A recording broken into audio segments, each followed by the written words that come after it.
नजरिया से देख के गोरी नैना के बान मोला मारे।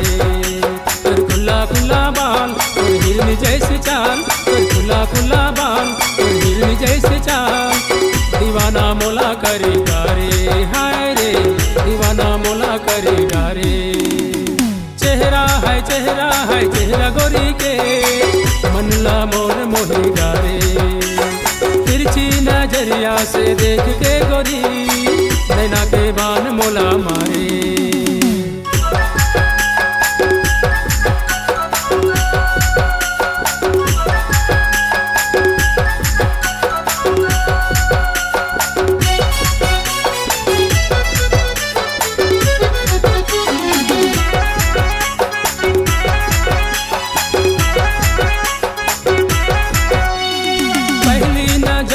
जब देखो तोला रे दिल मोर हो गए बेकाबू।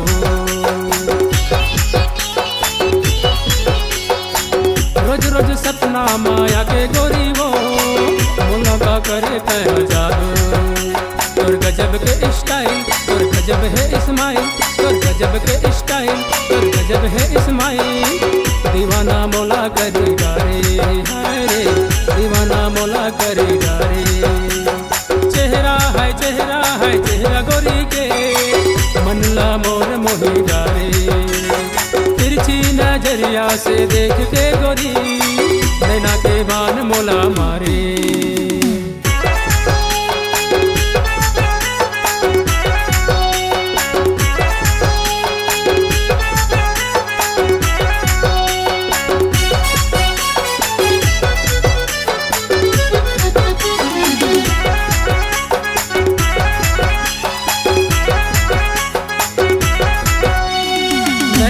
शराबी तोर होठ गुलाबी गली माँ गदर मताही। गोल गोल गाल तोर चश्मा के लाली लागत है मोला तो तबाही। तोर गजब के रेंगाई तोर गजब के हंसाई, तोर गजब के रेंगाई तोर गजब के हंसाई। दीवाना मोला करेगा रे, हाय रे दीवाना मोला करेगा रे। चेहरा गोरी के मनला मोर मोहेगा रे। तिरछी नजरिया से देख के गोरी नैना के बान मोला मारे। तोर खुला खुला बाल तोर हिरनी जैसी चाल, तोर खुला खुला बाल तोर हिरनी जैसी चाल। दीवाना मोला करेगा रे, हाय रे दीवाना मोला करेगा रे। चेहरा गोरी के मनला मोर मोहेगा रे। तिरछी नजरिया से देख के गोरी नैना के बान मोला मारे।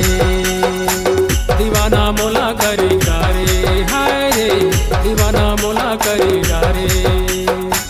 दीवाना मोला करेगा रे, हाय रे दीवाना मोला करेगा रे। दीवाना मोला करेगा रे।